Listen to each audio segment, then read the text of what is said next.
Okay. Um, as soon as I talk, I'll quiet down.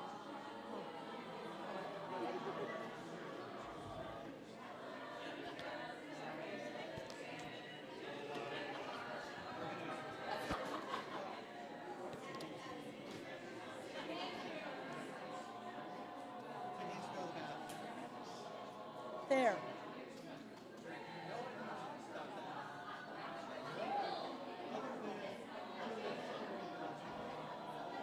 My Lord, Okay. this is great. Yeah. I love this. You done I good, hope we're on Leonard. TV. You are. Oh my goodness. You done good, kid. Great turnout. Okay.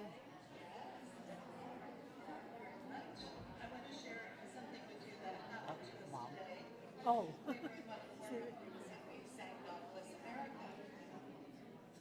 One of the newer people in the region came over to me and whispered in my ear and said, you know, you shouldn't be singing a patriotic song contest.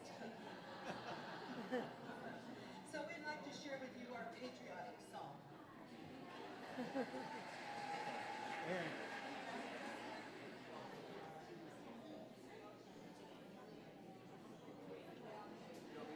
Just bring it all the way down. Yes.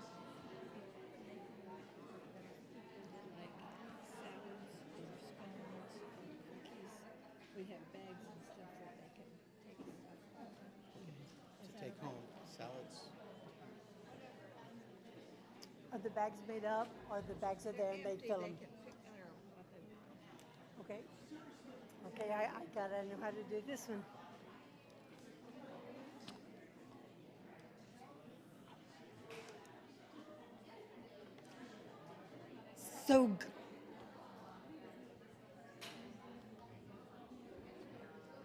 So good to see you again.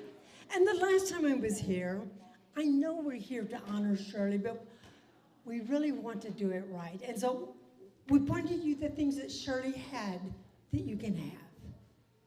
And now, in this corner, we have salads and sandwiches. And all you have to do is take a bag that's there and put in what you desire so that you can take it home with you. Now, when you do this, I'm not exactly sure, but before you leave tonight, this is there. And now,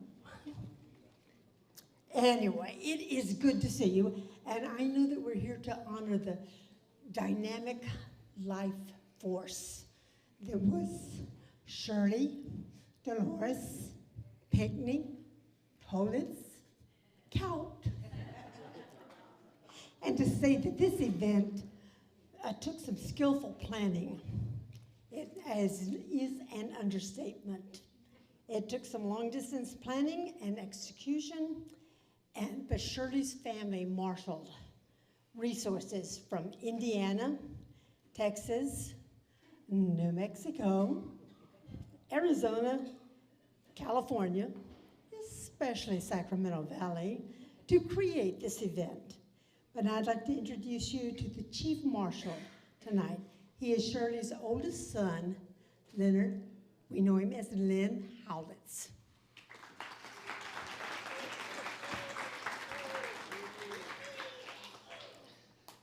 So I didn't expect this weather in California. And it has been snowing in Indiana. In fact, we had our neighbor said, is it okay if your trash stays in this week? Because we can't get it out. I said, yes, that's fine. But I was shocked when I felt the cold weather that came in. And it reminded me of when Mother first arrived and all the hills were green. And that's typically not the case, is it? I'm here today from Fort Wayne, Indiana. I'm the eldest. I have with me my younger brother, Michael Holitz from Michigan. If you want to stand, Michael. And then I have my youngest brother, David Holitz, from New Mexico. Thank you, David. And he brought with him his wife, Rita, and 3 of 10 of his children with them. Okay? So we're blessed. Thank you guys for being here. And then I can't forget about my wife, who's not sitting at our table. She's hanging out with our friends over here. That's Linda Holitz. And you probably recognize her from many, many teas that we had at River Lights. So with further ado, I think on our program is to have, yes, welcome. Thank you for being here. Thank you for all you've done, Leonard. And everyone here tonight is a friend of Shirley's or a friend of Shirley's. And she was definitely our friend. Encouraging, challenging, inspiring, laughing with us when we had victories, sometimes small, sometimes bigger than small, but she was always there to celebrate with us. And as she was progressing through her final transition, she asked that this be played for you.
Was always our friend, and she will always be for us, even though she's not with us. David?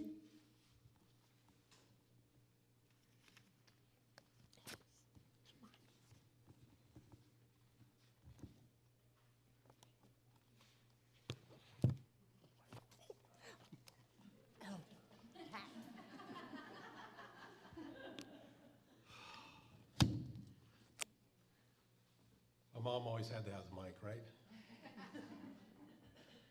Well, thank you for coming to our Mother's Memorial Tea. My mom desired I read a passage from the book of Ecclesiastes. In fact, she had this sitting on her desk to actually, it's the passage I'm going to read. And it was written by King Solomon near the end of his life. And many Bible scholars say that this book documents the confession of his falling away and then returning to God. I'm going to read chapter 3, verses 1 through 15, like she wanted me to.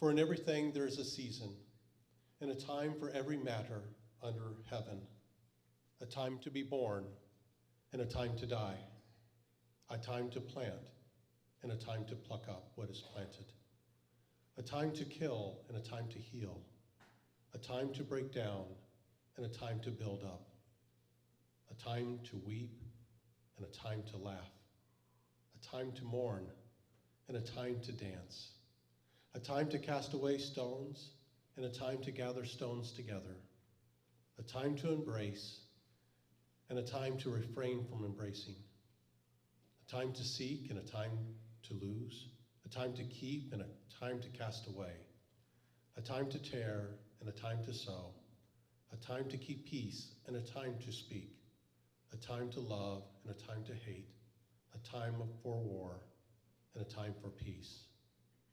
What gain has a worker from his toil? I have seen the busyness that God has given to the children of men to be busy with. He has made everything beautiful in its time.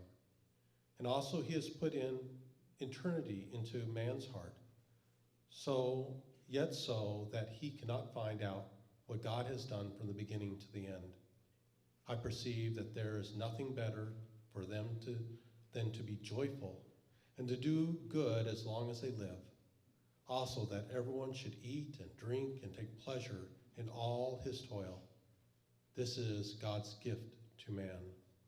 I perceive that whatever God does endures forever. Nothing can be added to it, nor anything taken from it. God has done it so that people will fear before him. That which is always already has been, and that which is to be has always been. And God seeks out what has been driven away. When I think about this, God has sought my mom, and she is now found in him, that is Christ, Jesus. He has put eternity into her heart and sought to know him, especially over the last couple of years. We know that God is sovereign over times and seasons. God has chosen the time for our mother to pass through the veil of death. Together we've had a time to mourn and a time to weep. But we've also had a time to rejoice and a time to laugh. I mean, memories, we have a lot of memories of her. And those memories comfort us. Stories of past adventures. My mom was adventurous, and they make us laugh. Ask Nancy about the Jamaican taxi cab ride that she and Mom took to go see the falls instead of the cruise ship. We still laugh about that one. My mom was there for us in the holidays. She was there when no one else could be. And that's important for us to have our children have a grandparent there during the holidays. I remember one time she found out how much my boys ate. I have 5 boys. The older ones are boys. And she came and she spent all afternoon making a coconut cream pie. And by the time she served everybody, and by the time she actually came, got her coffee, sat down to eat her pie, all my boys had devoured the pie before them. And she just sat there flabbergasted. She said, I guess next time I'll make 2, so at least I can have 1 I can look at later and know that this is all my hard work. I mean, she enjoyed baking. She enjoyed making things for people, didn't she? When she had her first heart valve replacement, I stayed in the hospital with her and helped her with her recovery from that open heart surgery. The one concern she had about that surgery was how much will that scar come up so I can still wear my costume and nobody can see the scar, right? I mean, that's my mom. She's thinking, I gotta show the best.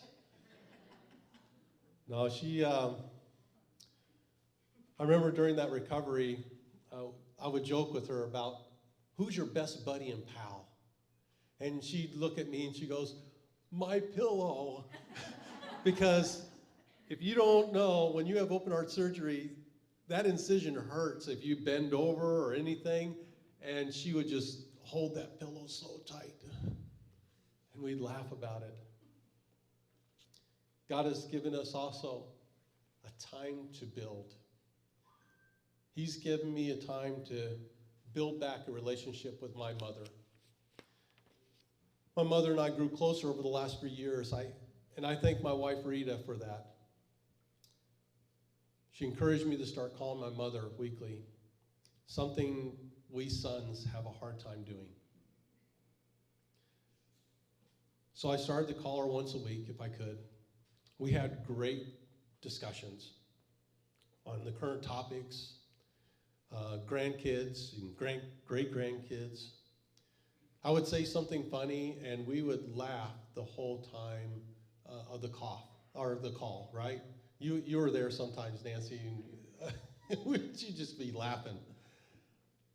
And then I'd call during March. Bad time to call. I didn't know my mom loved basketball so much.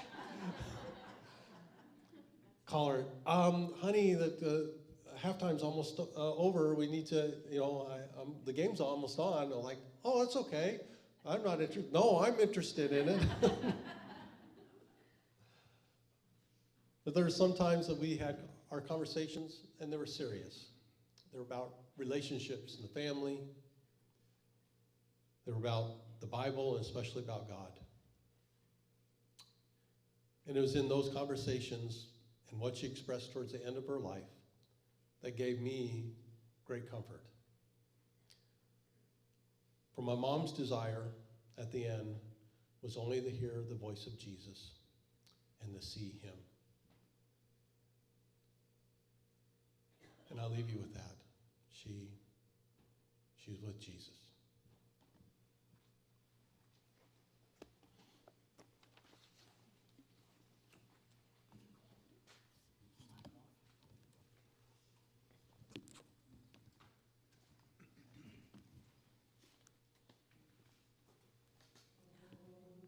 Lord's Prayer. And then you.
My name is Michael, and I'm the middle son, the handsome one.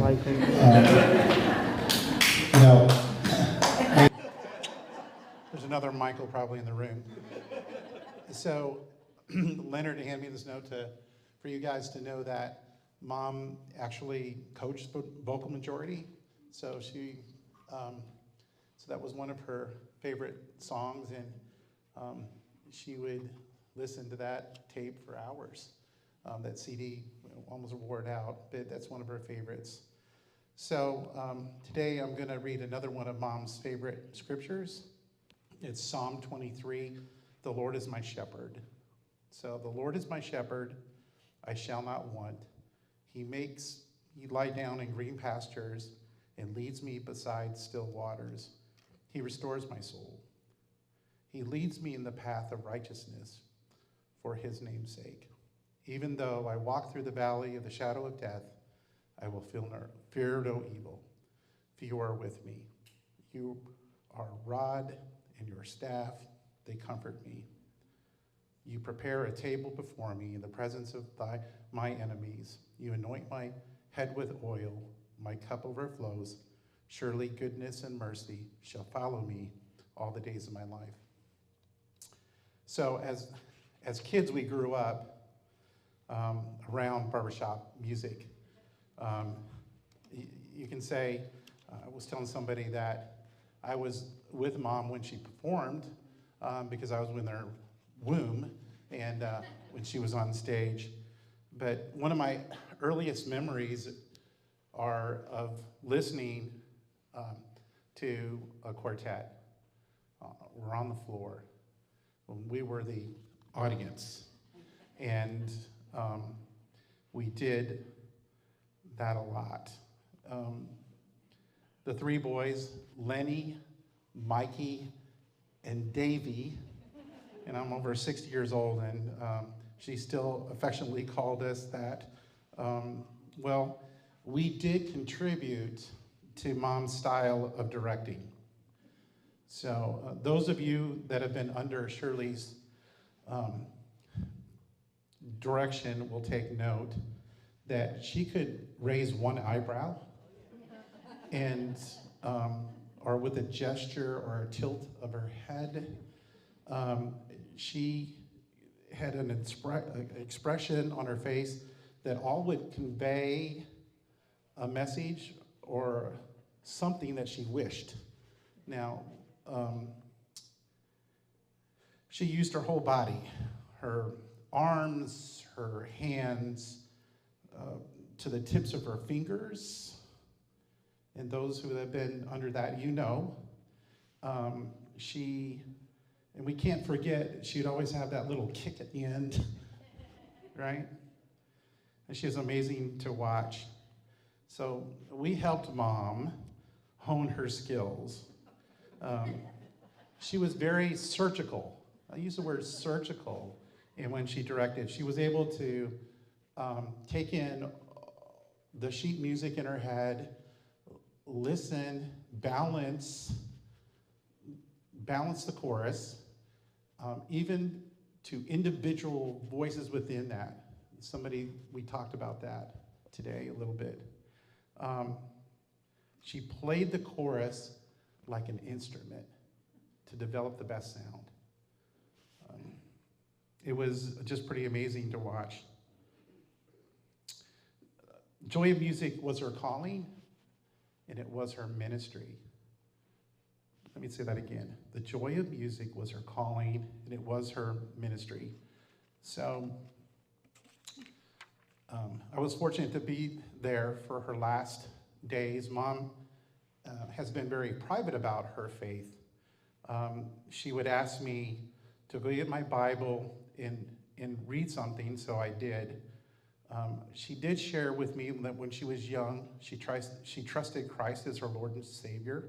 She prayed and recognized her need for Christ, that we've all blown it, sinned. She believed that Jesus died for those sins and rose again. She committed her life to Christ to follow him. She would tell me that she was not afraid to die. She wasn't. In fact, she would say, I wish you could experience what I'm experiencing. And I was like, part of me was like, no, I don't really want to do that. But she had a real peace about it. And if you called her and you just heard the news, she would comfort you guys more than about her and where she was. And I was amazed by that. Mom had that way about her. We did talk about heaven a lot. I noticed a book on her table, her bedside table, and it was The Gift of Heaven by Dr. Stanley.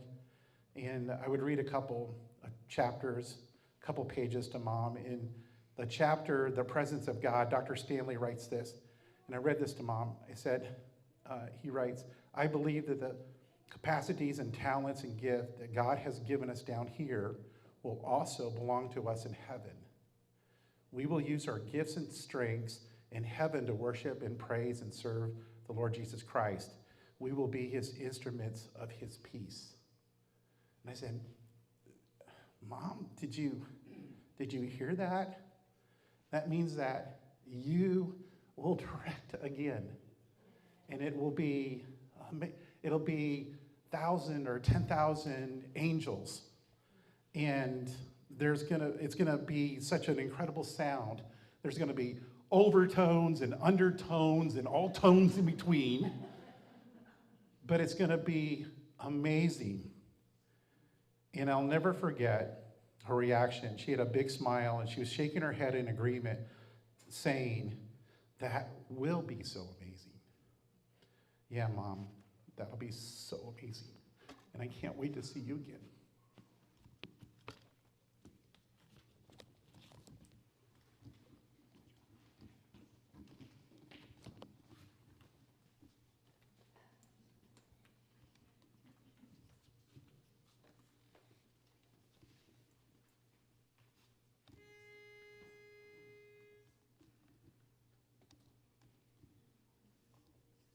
When peace like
Mic on.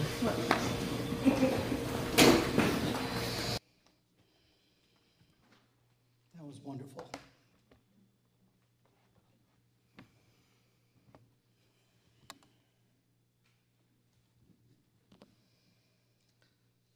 It's my honor and privilege to do the eulogy for my mother. Let's see if it'll hold. Stay. Welcome all. My brothers asked me to say this. I am Leonard Holitz, the eldest son, but namesake for both of my grandparents, Leonard Pinckney and Leonard Holitz, okay? But at countless rehearsals and conventions, I was called Shirley's son. So Shirley Dolores Pinckney was born to Leonard and Marion Pinckney on March 30th, 1938.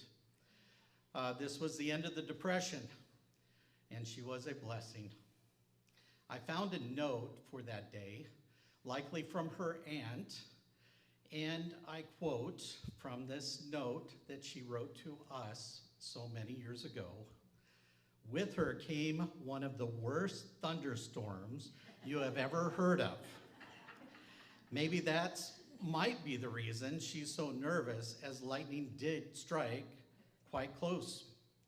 Her early years were spent in Nebraska, Iowa, and Wisconsin. Leonard was working for Montgomery Wards, where he managed apartments over his 25-plus year career. Nothing exciting happened to her father or her until he joined the Navy during World War II. And he was in his 30s when he enlisted in the Navy. They moved to Washington State Naval Base while he served in the Pacific Fleet. So at the early age of 6, her mother and she made a great deal of pin money singing to other sailors on the buses or trains as they traveled about. So music was always a part of Shirley's life. And I continue from this letter. At the age of 11, she moved to Fountain City, Wisconsin, where she started singing in grade school choir. You couldn't tell her she was singing off key, as it might hurt her ego. But it wasn't until she entered McKinley High School in Cedar Rapids, Iowa, that her music teacher explained where the notes were that she was singing and where the notes were that everyone else was singing. Now, this irked her to no end, so as soon as she could, she joined the Cedar Rapids chorus, where everyone sings off notes, but when they're all blended with her sound, it sounded really well. So you know why she signed up for this type of singing, end quote. Little did they know in the 1940s and 1950s that she was an undiagnosed baritone, which as you know, are prone to harmonize.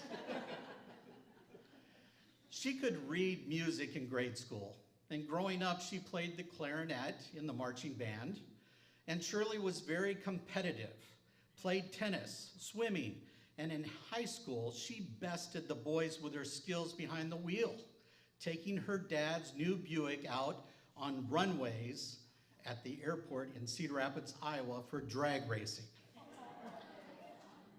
She took on a nursing career and attended and graduated nursing school in Minnesota in 1958.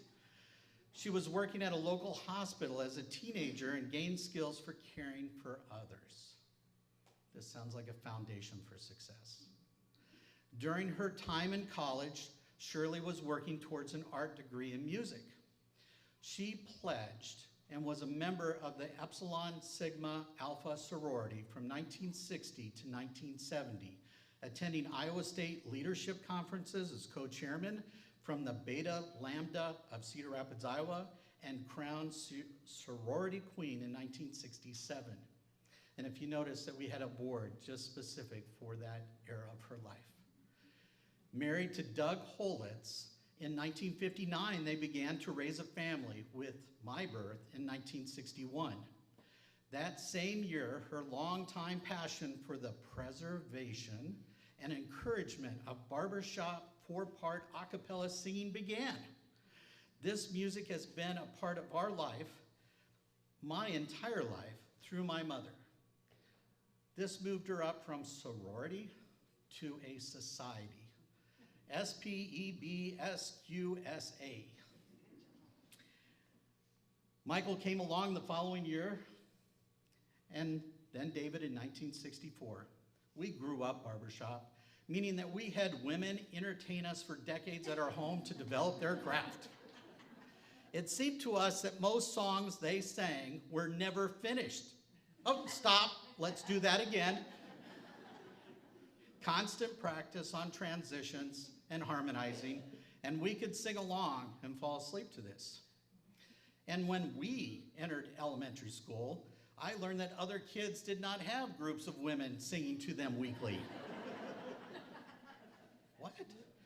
And when parent-teacher conferences were held, our music teachers explained to our mother that we could not sing, at least in key. And Mom laughed as she understood right away that we were also harmonizing as youngsters. Baritone diagnosis again. We learned that costumes come in envelopes of fine paper that you pin to cloth, you cut, and you sew. And the Society for Barbershop Singers was much more than singing. It brought people together too. The fundraising for competitions and travel with craft sales, baking sales, and don't forget the music performances. Our family was a regular for participating in the shows, at least when we were still cute. So Mother could bring out the best of others, and she soon moved from the risers to being a director of her own at the Iowa City Chorabelles. And when that harmony was perfect with the overtones, it was like a perfect high for her, and she was uplifted with joy and happiness, and it showed in her face as she directed, and you know that look. Raising 3 sons, an office manager job, and Sweet Adeline career took its toll on her marriage in 1971. Music was that important to her, and her desire to travel further than Iowa would allow.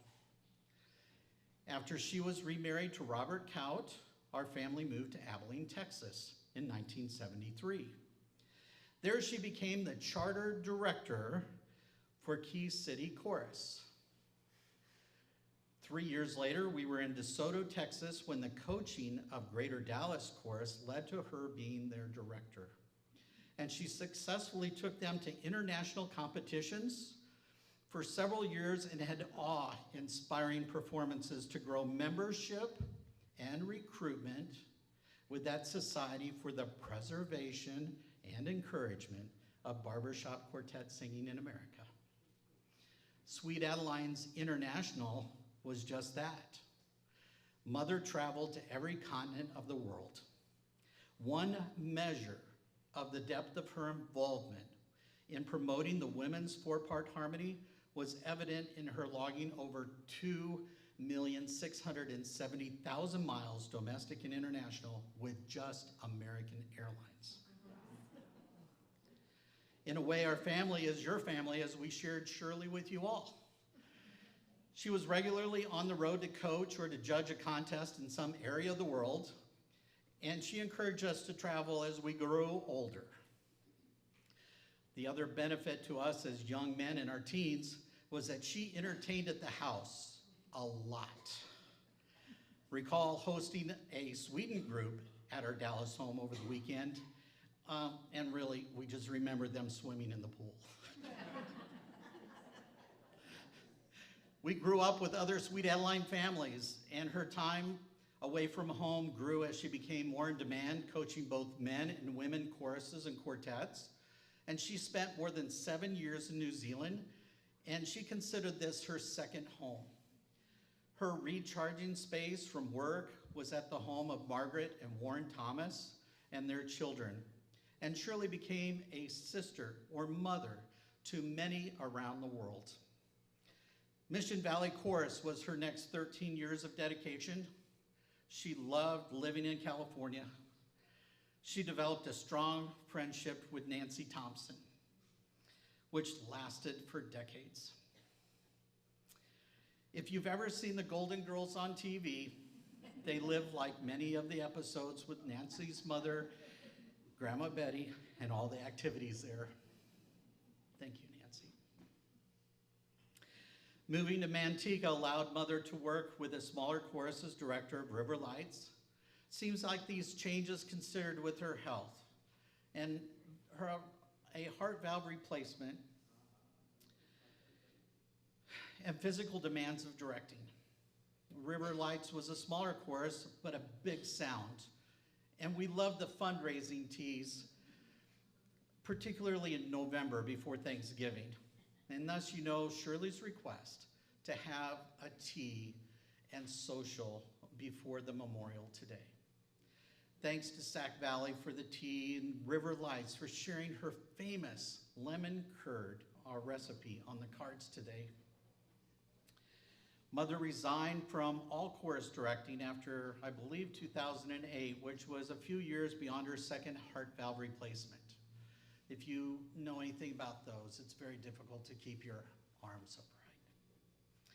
She then joined Sacramento Valley to sing on the risers again. And she enjoys being a participant in the performing, facing the audience. She continued with quartet singing and operating 3 studios in the Bay Area for individual music education, and even taught music at a local high school.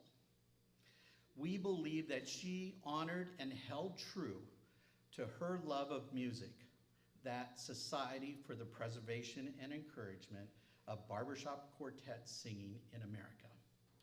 Shirley's legacy is through the thousands who have interacted with her over the past 60+ years. And since 1961, Shirley Kout participated in Sweet Adelines at every level. She achieved a 60-year pin in 2021. She was a dynamic, talented music leader and world-renowned music educator and vocal coach. I recall when I was 8 or 10, the endless hours that she spent at a reel-to-reel tape player to perfect her sound judging skills. She was learning how to articulate reward on paper on those accomplishments and notes for improvement. And she received her certified sound judge certification in 1971, often served as panel chair and judge analyst, and she judged regional, international choruses, quartet contest, and had the privilege of judging in every Sweet Adeline region. She also served on Sweet Adeline International faculty for over 40 years and was awarded a lifetime emeritus status. Her teaching and organizational skills, building techniques were widely sought by barbershop quartets, choruses, and individuals. Mother's retirement to Fort Wayne, Indiana, where I live, was in 2021, brought on in part by the COVID situation, closing of her music studios in California, and that Nancy Thompson had entered into hospice. Nancy is still with us today and joins us here with her local children, whom we consider extended family members. Shirley's last flight to California was in March, where she was here to celebrate her 86th birthday with her inner circle of friends. And I recall that she met with each of them, she told me this, and shared her memory with how they met. Her memory was perfect, but the body was failing. She was not feeling well, and I flew out to accompany her back to Fort Wayne on April 17th. We flew first class. Diagnosis in May that she had stage 4 cancer and was spreading rapidly through her body. And Mother considered this a blessing to know that the end was near and the ability to make plans. Direct her to the end, we had a family reunion.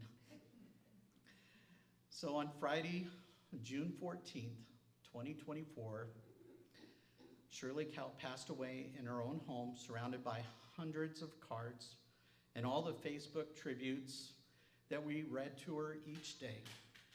Mother would like to acknowledge Stillwater Hospice in Fort Wayne for their role in her healthcare decisions and the comfort during her last 4 weeks.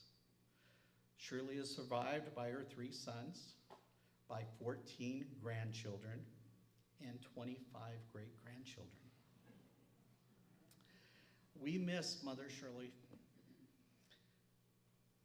Search YouTube for Shirley Kout, not Shirley D. Kout, Shirley Kout, K-O-U-T, to be rewarded with her voice in the many videos and interviews that she did. And I will end the eulogy with sharing these messages she wrote to us on the back of a beneficiary planner in her own handwriting.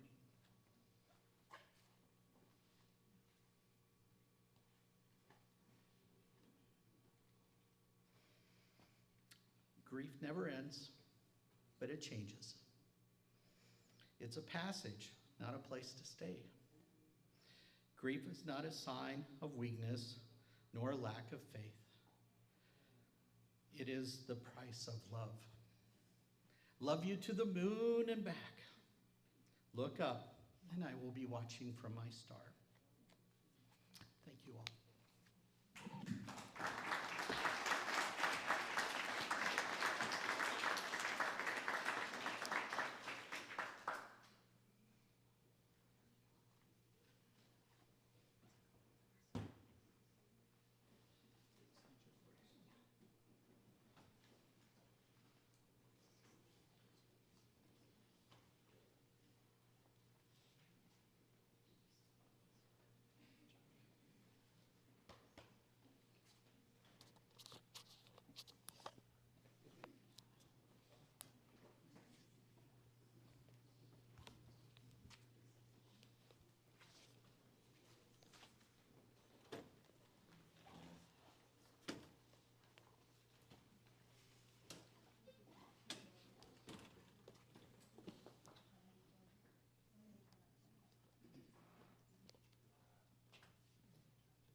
That was the extension cords, a part of Sacramento Valley.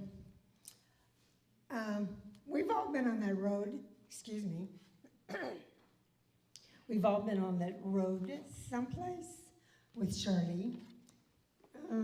different people at different times doing different things. And this would be, we have a little tribute area here for you to say or sing. You can use this microphone.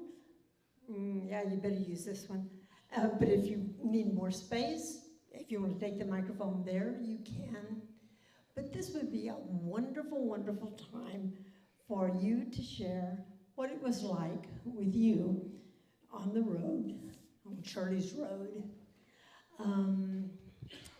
I will tell you this, while you get ready to come up here and say or do what you're going to say or do, I will tell you, you know, yeah, you understand. You didn't say no to Shirley. When Shirley wanted you to do something, you simply said, okay, I can do it, because she had faith in you.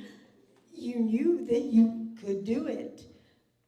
And so she said, well, you know, would you do this little backstage piece? Would you kind of stage this little show? And, oh, sure, Shirley, I can do that. And then I had to go to take classes at the San Jose ACT to find out how to do this well.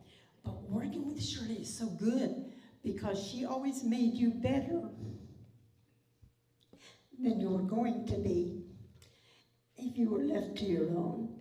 Now, you know, the Gusto is not here tonight. They had many things that they wanted to say and sing, and but they're not here tonight to say or sing, so why don't you make your way up? Who has something they would like to share or sing? Yes. We have microphones. We can come to you. We can come to you. Is this on? Yes? My name's Mary Allen, and I've known Shirley for several years. I met Shirley because my good friend, Dottie, no? Louder, better. There we go. Dottie was a course director for Olympia chapter up in Washington. And Shirley was their coach for a long, long time. And so after I moved to California, Dottie and I would meet every year and go to annual internationals. And when we would do that, then Dottie would introduce me, and we'd get together with Shirley, and that's how I met Nanny. And so we would all go out to dinner and have a grand time, and so Shirley and I became fast friends. After Shirley moved to Davis, we even got the opportunity to do more fun things together.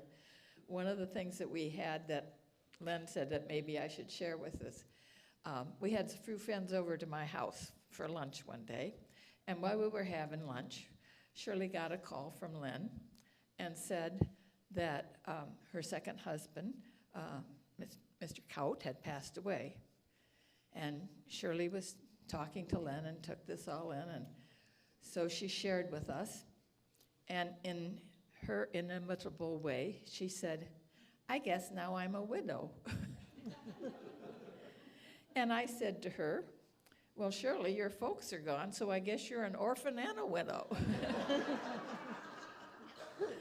So she thought that was quite humorous, and that was the kind of fun things we had together. She got to know my husband, and she and he had this little thing going back and forth that we experience as we get older. For example, they would say, do you know, it's darker now than it used to be. Or, do you know, 20 pounds is heavier than it used to be.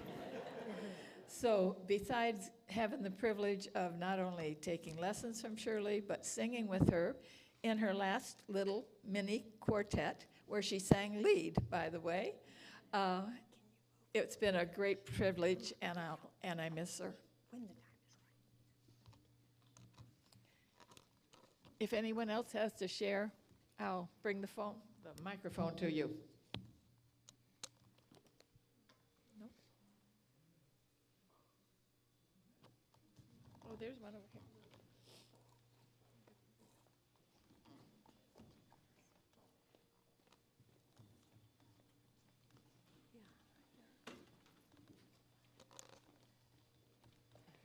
I don't know if I can do it without crying.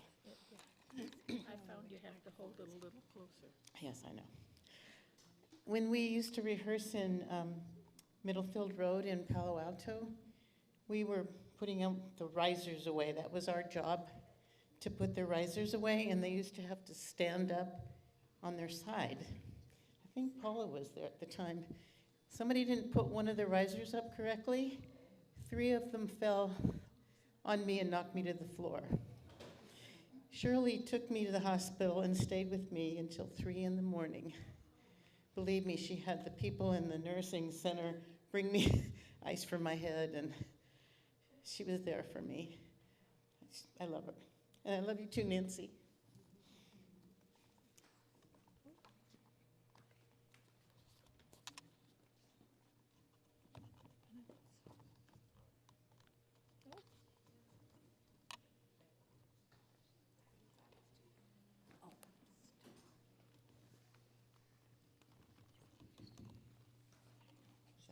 I think so. Hi, I'm Liz Suckema with River Lights Chorus. We were very, very fortunate to have a director of the caliber that Shirley was. But the story is a bit bigger than that, because basically, she and I started in this chorus at the same time. Had come to chorus, I was trying out, I hadn't been accepted into the chorus yet, and Shirley came to coach. About a week or 2 later, our director quit, 12 weeks before competition. My management team asked her if she would take us to comp, and she said yes. I'm new at this. I had no clue what Sweet Adelines was, and here was this lady sitting up there, okay. They say she's really good, and she's supposed to take us to this big competition in 12 weeks. What do I know? I'm a novice. So I did get cleared. I joined the chorus, and we went to competition with Shirley Kout.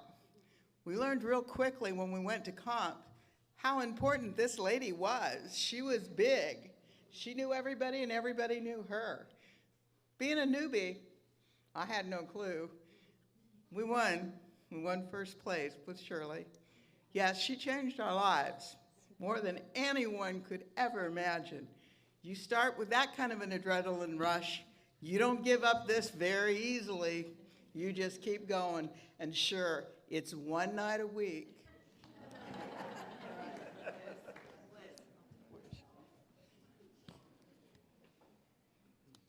Hi, I'm Deborah, also from River Lights Chorus. Listening to Shirley's sons talk about being diagnosed baritone reminded me of a story about my own son. My son played the piano, he played the guitar. He was really good at instruments. So when he got to college, he decided he would take a voice class. And he did not do well in that voice class. He was having a difficult time matching pitch. So when he came home to visit and confided in me, I'm like, okay, you need to take a private voice lesson with Shirley Kout. And Shirley diagnosed him as a bass. The reason he couldn't match pitch is because he was trying to sing at a much higher chord than he possibly could. Once she diagnosed him as a bass, he was able to do much better in his vocal class. So I totally understand what you, as her sons, went through. Thank you. Next.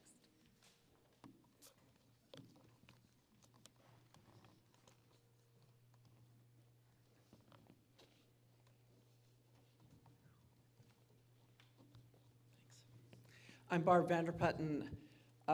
In 1995, after about 25 years of choral singing, someone said, "You're going to love this barbershop stuff.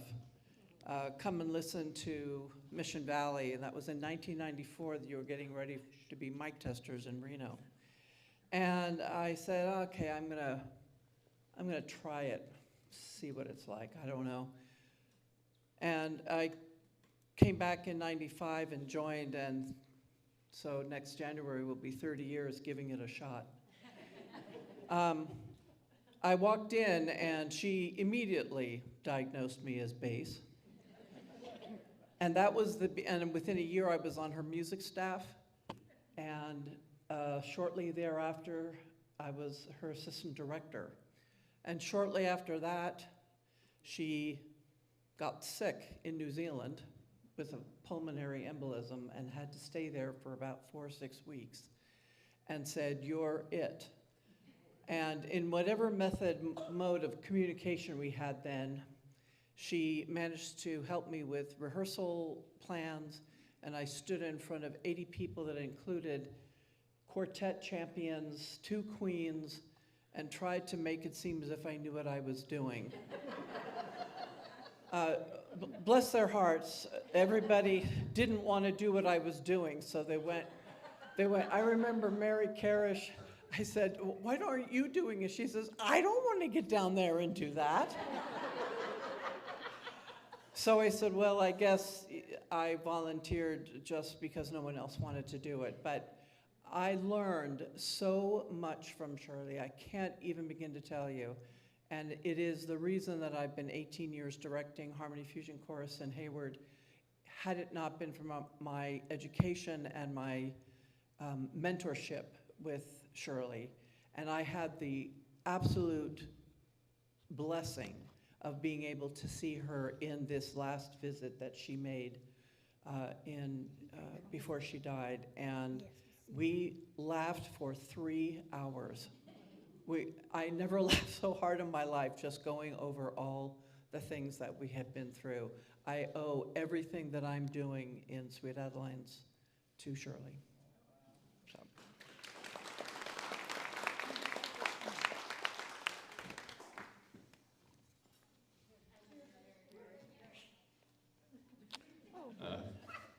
You're short. I know. So are you. I'm Lindy Stevens, and my sister and I ran Shirley's Petaluma vocal studio for 20 years, and I took lessons from her for those 20 years because that's what I got to do. And one day, I was singing for her, and she says, "Whoa, whoa, stop." She says, "Do you know that one of your vocal cords is vibrating faster than the other one?" And I looked at her and said, "I got no clue." "How can you tell?" She says, "I can hear it." I could not feel it. I didn't know. So she says, "Go to the doctor." So I went to the doctor. Nothing wrong with my vocal cords. Turned out I had a nodule on my thyroid pressing against the vocal cord nerve, making one vibrate less than the other one. Now, the woman had a great ear, but that's amazing, you know? So I went and had it fixed, and I've been still singing baritone for 28 years. Yay, baritones.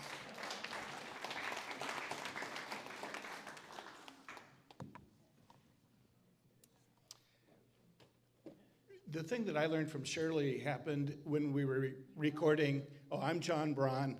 I belong to Joy Braun. I'm her driver. We were recording the CD, the first one for Mission Valley, called In the Mission Valley Mood. And we were at my church where I had a brand new recording studio set up and doing all this recording of these different songs. And we had Mission Valley's risers, the ones that fell on Lulu. And as they were dancing and singing, the risers were squeaking and groaning. And I heard that very clearly in the recording. And so I told Shirley, I don't think we can use this. Listen to that riser noise. We have to somehow get the women to not move so much while they're singing. She goes, "That's not going to work." I said, "Well, can we try it?" She said, "Sure." And she went out and she told everyone, "Okay, stand still and sing." And she directed them, and she had to direct with bigger arms because the sync wasn't quite right. They were clearly not having as much fun. The song was over. We went and listened to it. And I said, "That's a lot better in terms of the riser noise." And she said, "Yeah, but they sound like crap." And I listened and thought, yeah, that's really true. They don't sound as good. And I learned that sometimes you take the noise with the good performance because the good performance is all that matters.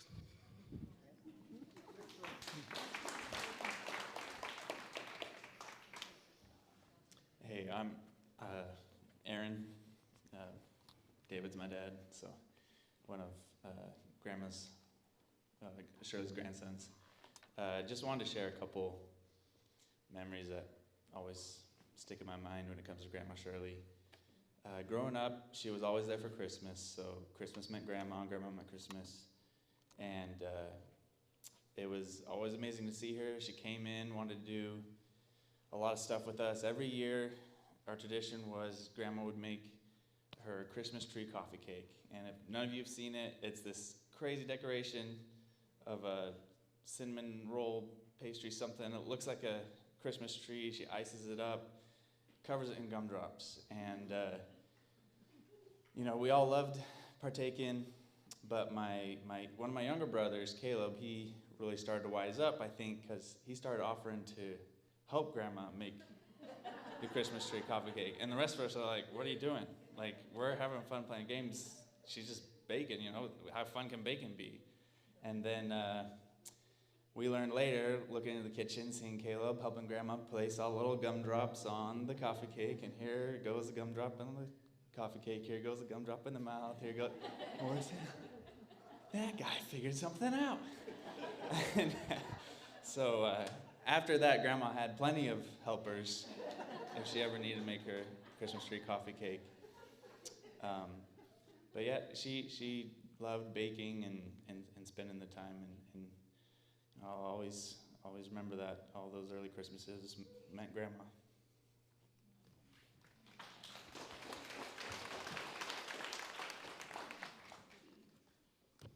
Hi, my name is Paula Cato.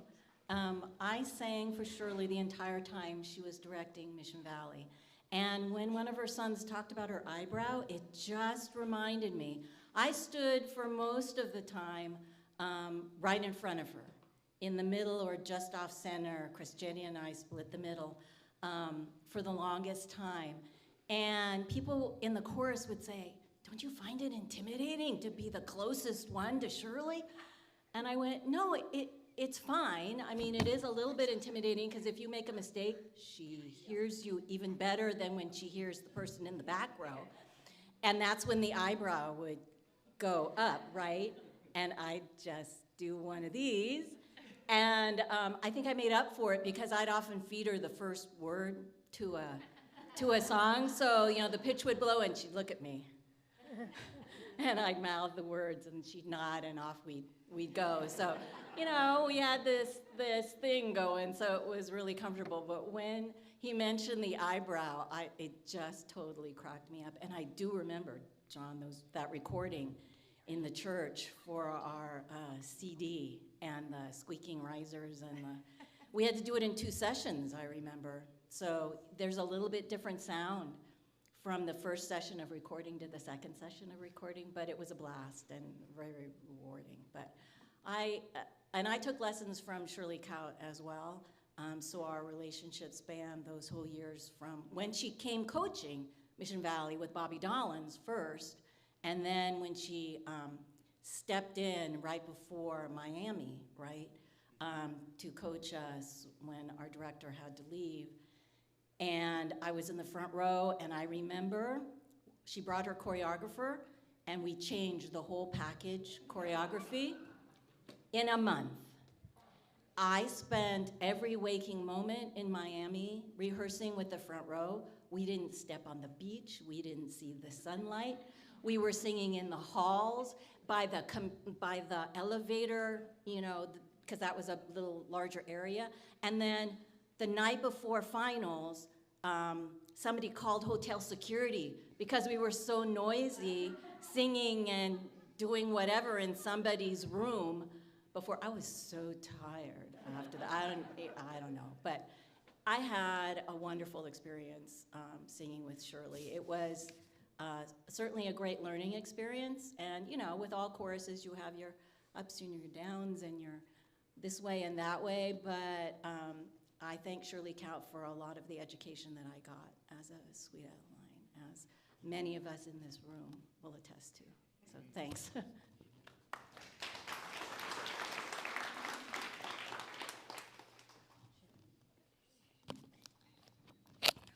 Hi, my name is Emma. I am one of the granddaughters. What my brother said, yes, Christmas was my grandma. Like, it was so exciting for grandma to come for Christmas. She took forever to wake up in the morning, though. We would have to be so quiet, and Mom and Dad would always tell us, like, wait, you have to be quiet until grandma wakes up. And then she would wake up in her rollers and her robe, and she would be always, and I think she woke up earlier than she intended to, because we were never quiet. But some of the favorite memories that I have with her is when we go to Christmas Eve service with my grandma, she would curl me and my sister's hair, and we would sit in her, the room that she was staying in, and she would curl her hair, and she would let us wear some of her lipstick, and it was a really sweet memory. I teach music now. I am a voice teacher and piano teacher, and so growing up, part of the reason why I wanted to sing was because of my grandma, and so every Christmas I also got a voice lesson with her, and she got to see my progress, and I will always treasure everything that she taught me. And I got all of her books and stuff like that for teaching, so. I just wanted to read a poem that brought me a lot of comfort, and it's very short, so. It's called When Tomorrow Starts Without Me by David M. Romano, so. When tomorrow starts without me, and I'm not here to see, if the sun should rise and find your eyes are filled with tears for me, I wish so much you wouldn't cry the way you did today, while thinking of the many things we didn't get to say. I know how much you love me as much as I love you, and each time you think of me, I know you'll miss me too. But when tomorrow starts without me, please try to understand that an angel came and called my name and took me by the hand, and said my place was ready in heaven far above, and that I'd have to leave behind all those I dearly love. But when I walked through heaven's gate, I felt so much at home when God looked down and smiled at me from his great golden throne. He said, this is eternity and all I promised you. Today your life on earth is past, but here it starts anew. I promise no tomorrow, for today will always last, and since each day is the same way, there's no longing for the past. So when tomorrow starts without me, don't think we're far apart, for every time you think of me, I'm right here in your heart. So I hope that comforts you like it did me.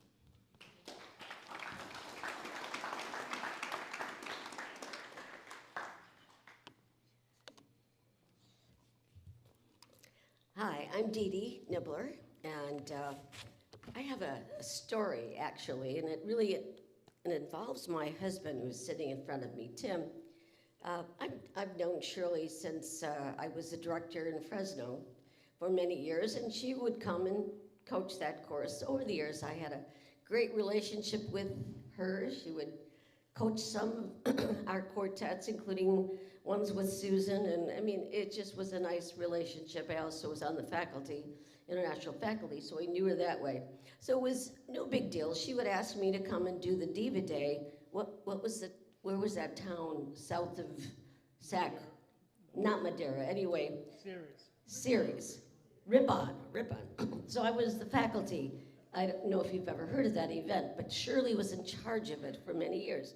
Excuse me. So one year she said, why don't you bring your quartet? And they can be the teaching quartet. Usually she has someone else. In fact, some of you have done it over the years. So we had a great time, and we were just doing normal things. And then Shirley comes up to me and she says, there's a chorus in Sacramento that needs you. And you know how Shirley gives that look, you know, just, and I had just retired from my Fresno course. I mean, maybe 2 months beforehand.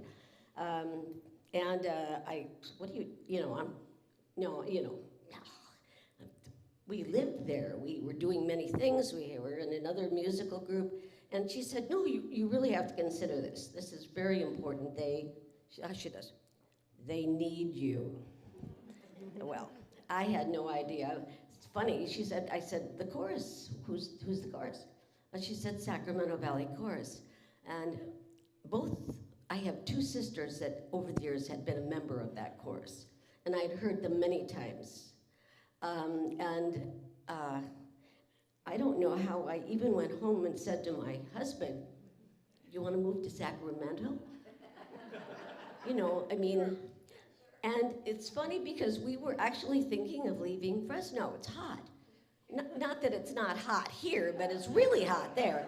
So I don't know. We sold our house, stopped all of our activities. We left a lot of friends, and we moved to this wonderful area.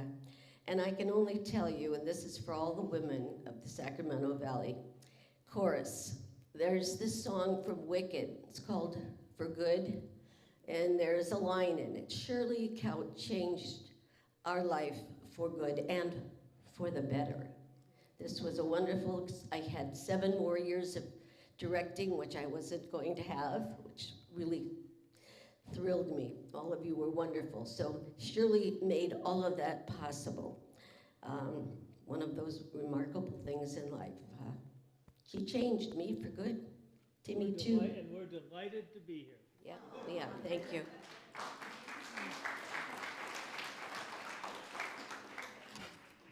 Yes. Ready? Wait. Any more? Oh, there's somebody there.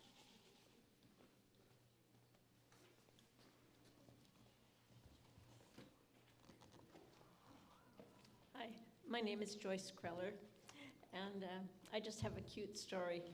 After some show, I don't remember where it was or when it was, but a bunch of us went to dinner together afterwards with Lynn and thank you. My brain just went. And I think there were about 9 of us, 4 on each side of the table, and I think Lynn was sitting at the end. And all of a sudden, Shirley looks at me and says, "Joyce, how's it feel to be the odd one out?" And I went, What does she mean? And she said, "You're the only right-handed person at this table."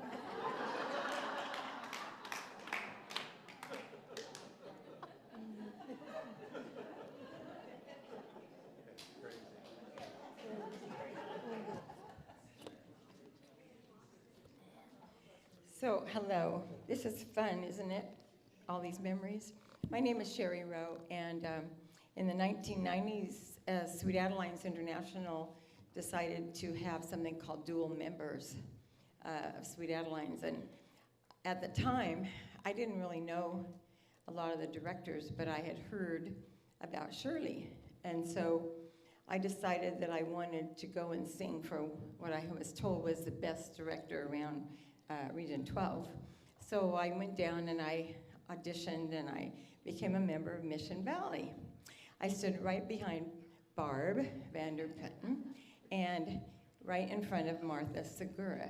I mean, how great could that be, right? And we were practicing going off and on the risers, and when I first got there, I didn't think Shirley liked me very much because she was always frowning at me. And so I was trying to be really careful of everything, and I got and I told Barb once, I said, "I don't think I'm gonna survive because she keeps frowning at me." And so we were trying to practice walking off the risers, and I was so nervous that as I walked, I tripped. And Shirley looked up and said, "Is this too tough for you? Do you need to try again?" And I said, "No, I'm perfectly fine, thank you very much." And I wasn't, I was pretty shaken, but anyway, I survived, and we went to contests. We went back to Tennessee, Nashville, and I still thought she didn't like me, so I was being very careful. And we didn't come in a place where she wanted to come in, and I was excited because it was the first time I'd ever been international, and I thought it was great. So we went to the Sheridan afterwards, and we're all sitting around having something necessary to drink after the show, after the contest, right? And she and Nancy were sitting off in a couch area, and Shirley said, "Come over here and sit with us." I was like, okay. So I went over and sat, and we started talking. And she asked me some questions about my background, and we got to visiting more and more. And the more we talked, we realized that we had both grown up in the same church as young girls. Not in the same town, but the same little non-denominational little church, and it was all a cappella, solfege harmony on our hymnals. And so it was like a shock because suddenly we had this little connection in between us, and we became friends that night, and it was great. So I asked Shirley a few years later if she wanted to have a nice little studio at my home, and she ended up doing that for about 12, 15 years. And my husband and I were able to really get to know Shirley, and she became like another mother to me. She was very special. But my husband has he loves to massage everybody. He just loves to come out and give all the women at Sweet Adelines and Sacramento Valley, they know they like all go right here. So Shirley would come in, and if Randy was there, she would just walk backwards. Then she'd make all these funny noises, and I say, would you two like me to leave? Because she really enjoyed it.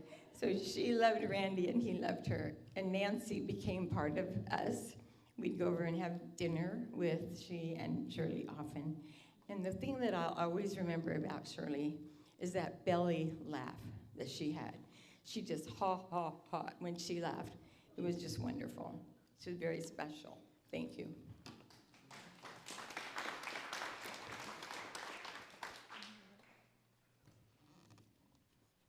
Okay.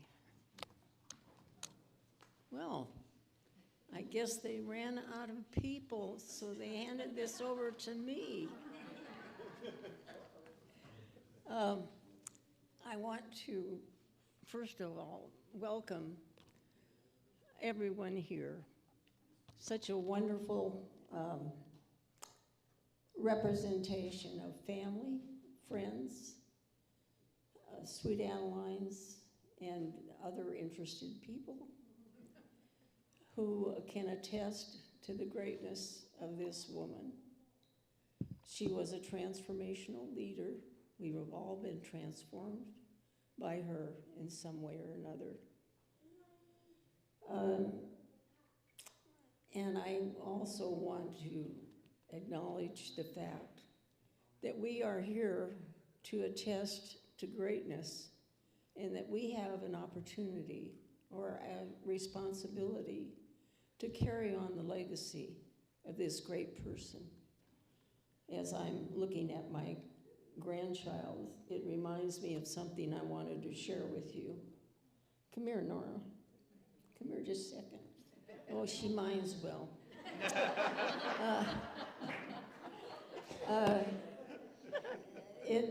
Leonard, in his remarks, in his eulogy, remarked the fact that I was in hospice. And it's true, I was, and I didn't get the memo about dying.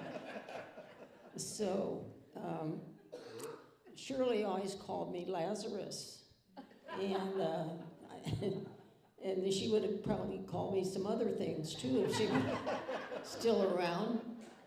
She spent a great deal of time not only doing all these fantastic things that she always did, but she took care of me for many years. And we had a wonderful time together. We had some very wonderful adventures throughout the world, some zany ones that I won't share with you.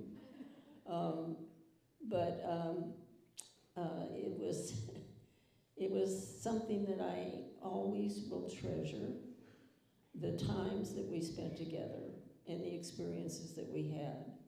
And I think that all of these displays say it so much better than I can. There's no way really to convey the breadth of her influence on so many hundreds, really hundreds of people. And the humility and the genuineness with which she did it was, I think, one of the factors to so many successes. So for those of all of us who are here and have been so affected by her leadership, I hope that we will carry on in our lives and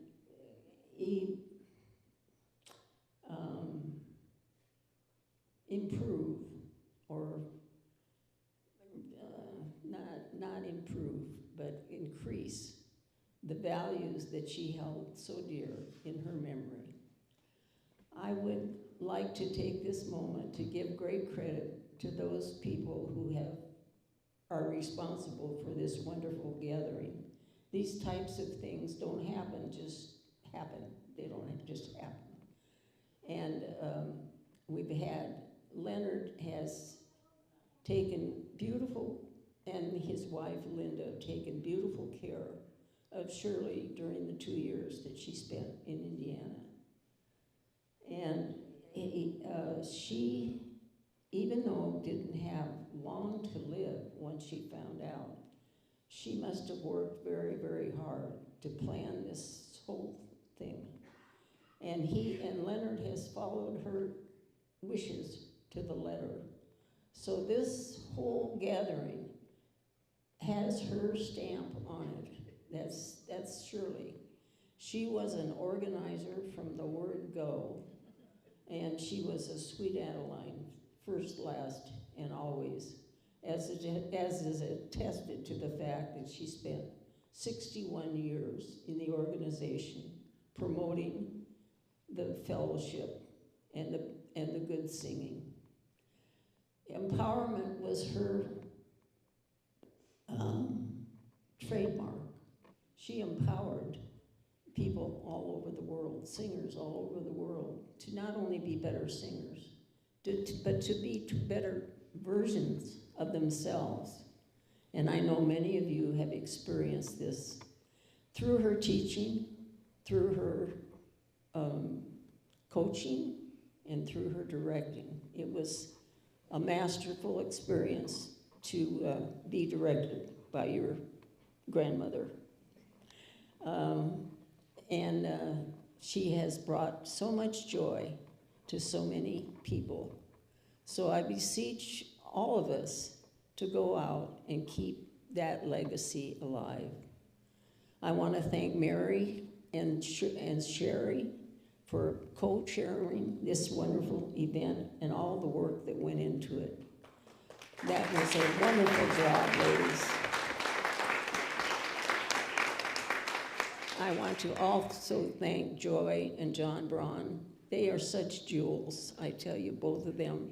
I've been associated with them for a long time, worked very closely with John on the production of our 2 CDs, one of which was ultimately nominated for a Grammy, the second one that we made.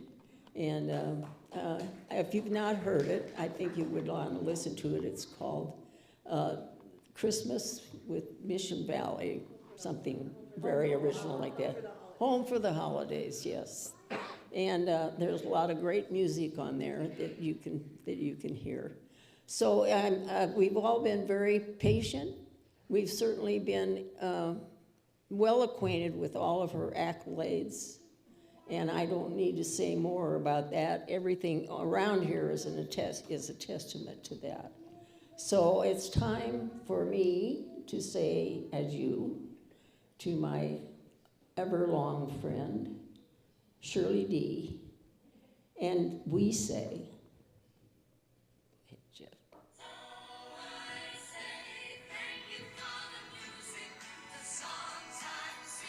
Can you hear it? Sing.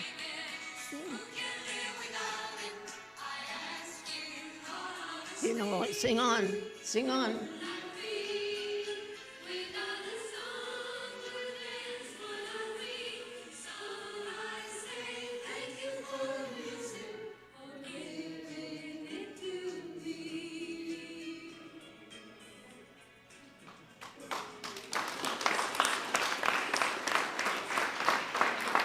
Thank you all for coming.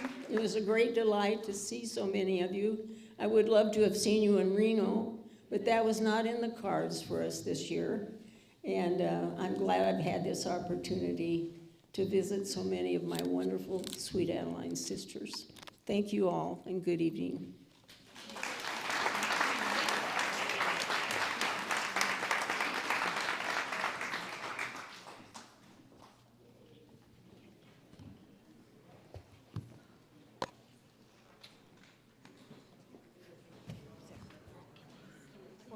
Sure.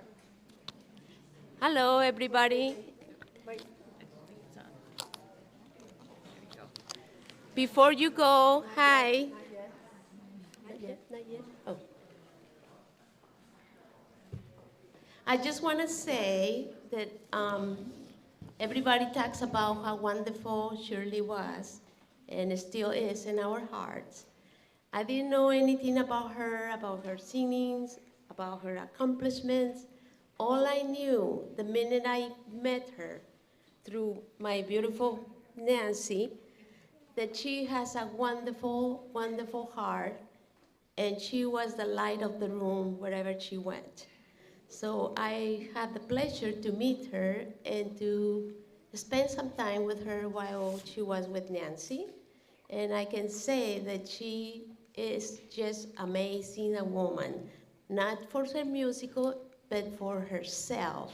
How wonderful and how kind, how treat everybody with respect. And as soon as I see Nancy smiling, I knew Shirley arrived. So thank you. Angel is one of my dearest blessings. She was one of my caregivers at the University Retirement Center, and she is my angel, for sure. Oh. Thank you for coming.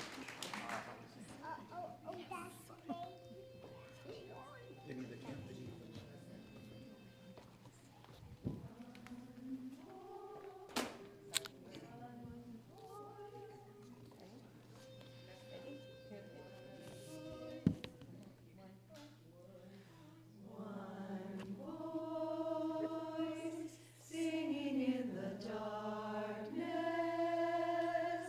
all it takes is one voice, singing so they hear what's on your mind, and when you look around you'll find there's more than one voice, singing in the darkness, all it takes is one voice. Each and every note another octave, hands are joined and fears unlocked.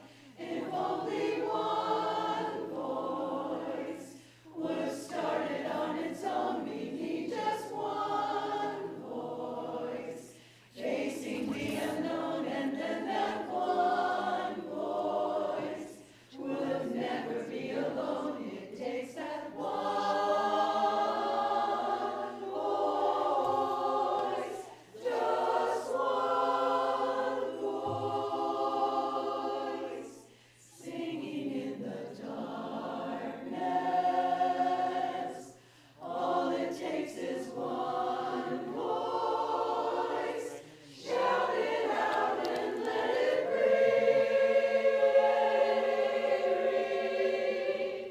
Just one voice, it takes that one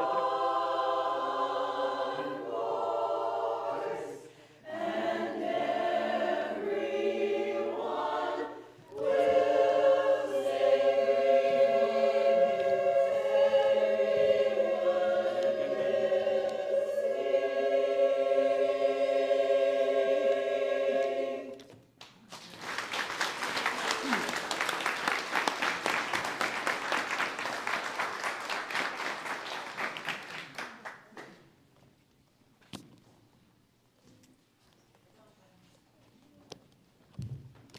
It's on.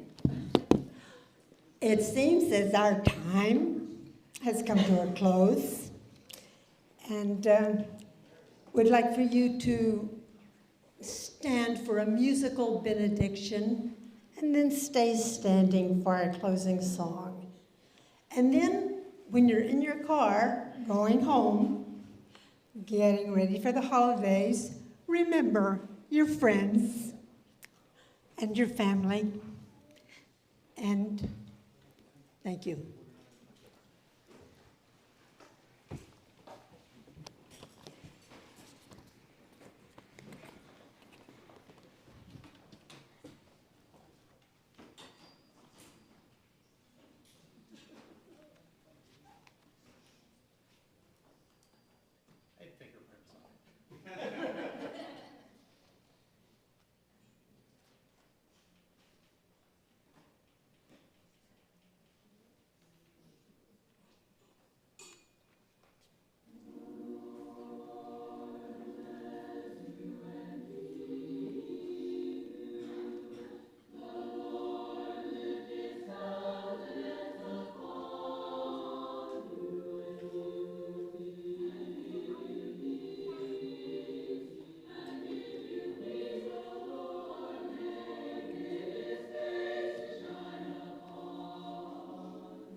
You ready?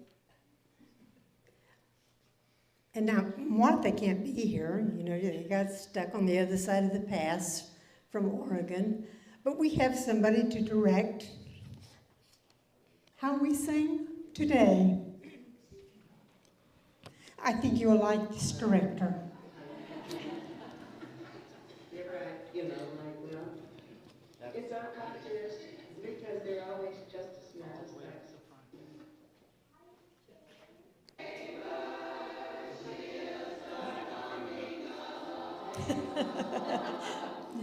We can sing with this.